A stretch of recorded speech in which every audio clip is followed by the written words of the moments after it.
Hello Aries, Sun, Moon, Rising, and Venus Signs. Kamusta kayo? Sana po ay nasa mabuti kayong kalagayan.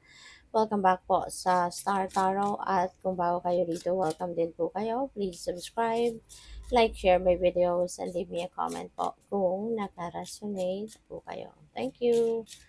So, tingnan natin kung ano mga messages ninyo. Paunang mensahe ninyo, may celebration.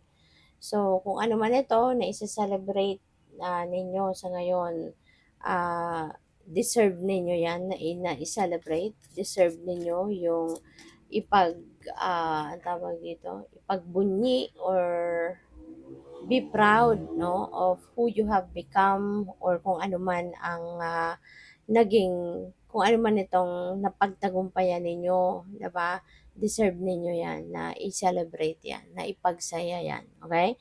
Sabi dito, enjoy your victories with others, kaya po pwede na magsasaya ka, magsa-celebrate ka, along with siguro mga kaibigan, mga kasama sa trabaho, mga kaklase, kapamilya, no? So, depende yan sa inyong sitwasyon, but you deserve to celebrate kung ano man ito na victory ninyo, kung ano man itong napagtagumpayan ninyo. Could be related yan, no? Sa pamilya, could be related yan sa trabaho, sa career ninyo, or negosyo, yung ganon, no? Kaya, have fun, at huwag kayong makakalimot magpasalamat, Aries.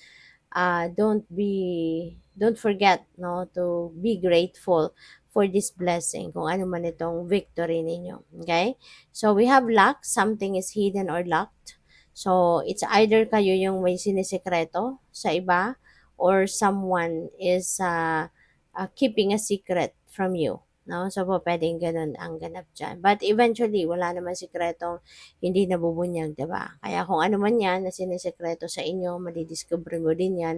Or kung ikaw din naman yung may sinisekreto sa iba, dadating din ang panahon na yan ay sasabihin mo din, you are going to share that information with other people. Kasi walang forever, 'di ba? Walang forever secret. Magkakaroon at magkakaroon yan ng pagkakataon na makalabas yung sikretong yan.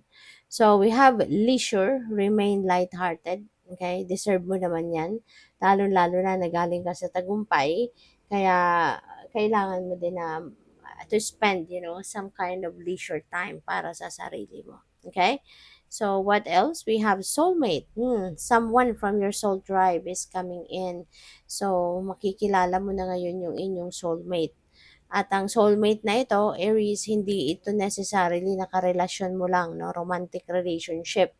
Hindi. Sometimes, yung soulmate natin is our friend. Sometimes, it's our teacher. Sometimes, it's our advisor. Sometimes, magulang natin or kapatid natin yung soulmate natin.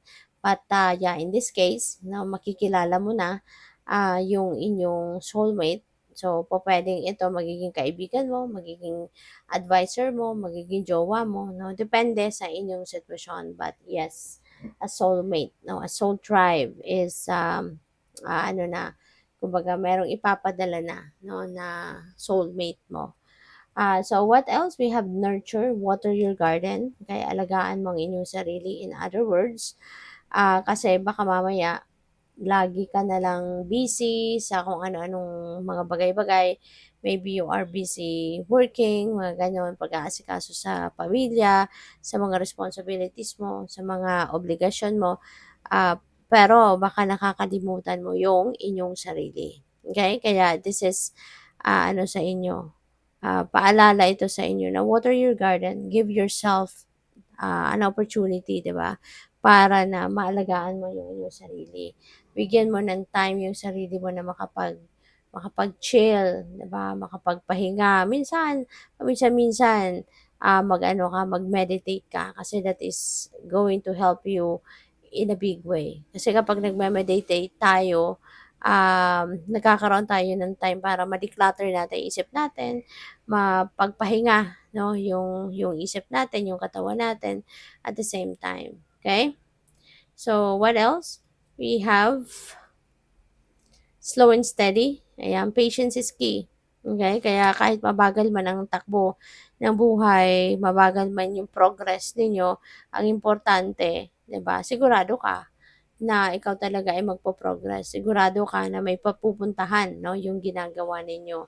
Kaysa naman nagmamadali ka, tapos, kapag nadapa ka, 'di ba, nagkamali, so saan ka pupulutin, 'di ba? Magsisimula ka na naman sa uno. You're going to start over again. Samantalang kung pinag-aralan mo, pinag pinaghandaan mo talaga, pinagplanuhan mo, kahit mabagal man ang usad, at least tuloy-tuloy ito. Kaya maaaring 'yun ang kailangan ninyo sa ngayon, 'no. Be patient, kailangan ninyo na kumalma, kailangan ninyo na may pagpapasensya, okay.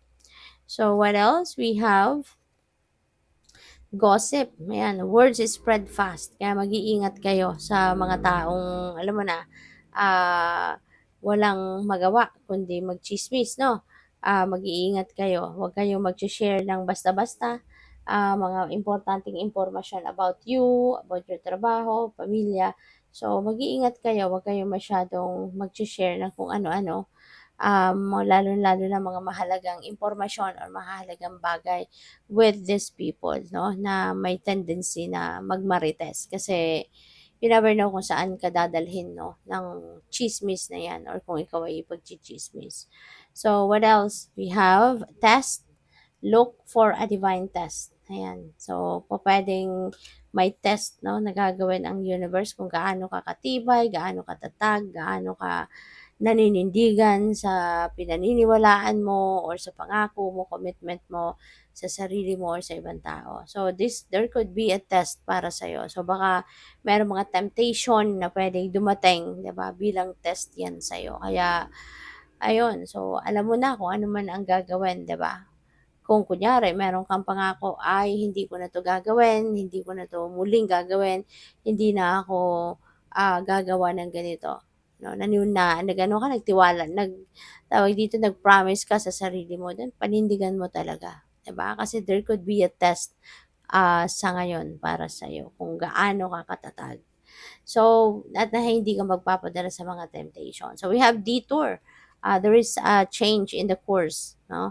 O pwedeng meron ditong biglang dadating na opportunity, and may tendency, no, na mabago ang direksyon na tatahakin mo. So, pwedeng meron kang mga plano na pinaghandaan na, at handa ka ng gawin ito, i-roll out ito. Pero pwede, no, na mangyaring isasantabi mo yan because you are going to be focusing on kung ano man yung all of a sudden dumating na opportunity. So what else? We have home, appreciate comfort in sense of belonging. So siguro matagal kayong nawalay sa pamilya mo, matagal kang nawala, no, sa bahay ninyo, sa sarili mong place. Kaya ngayon, you will be coming home. No? So maybe you will be coming home, and kaya mas ma-appreciate mo ngayon yung bahay mo, yung sarili mong bahay, sarili mong lugar. Mas ma-appreciate mo ngayon yung comfort, no, ng sarili mong tahanan. So we have reflection. Reflection reveals who you are, 'di ba? That's very true. Kaya siguro, ngayon maybe you are going to spend more time, 'di ba? Para na mas maano mo yung sarili mo, mapakinggan mo, 'di ba? Kung ano yung bulong ng sarili mo, mapakinggan mo yung saloobin mo, kukumustahin mo yung sarili mo. So sa pagre-reflect mong 'yan, maaaring marami kang madiscover about yourself, na ganito pala ako, meron din pala akong ganitong pag-uugali, meron din pala akong ganitong perspective. So maybe you are going to be, uh, learning many different things or new things about yourself. Kaya good for you. So we have time. Trust in divine timing. Ayan, 'di ba? Tulad ng parang baka may na-mention ako kanina na kahit anong pilit mo, 'di ba? Kung hindi talaga 'yon, hindi ukol, hindi bubukol, hindi ba? So, 'yun, magtiwala ka na lang sa divine timing kasi lahat naman ng nangyayari sa buhay natin is according to the divine order and timing, 'di ba? Kahit anong pilit natin, kung hindi pa 'yan nakasulat sa libro ng universe, hindi pa rin 'yan mangyayari. Kahit anong gawin natin, ipagsiksikan natin ang gusto natin, 'di ba?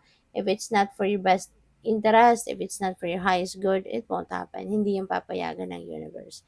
So, good luck sa'yo. Thank you for watching. Love and light. Namaste.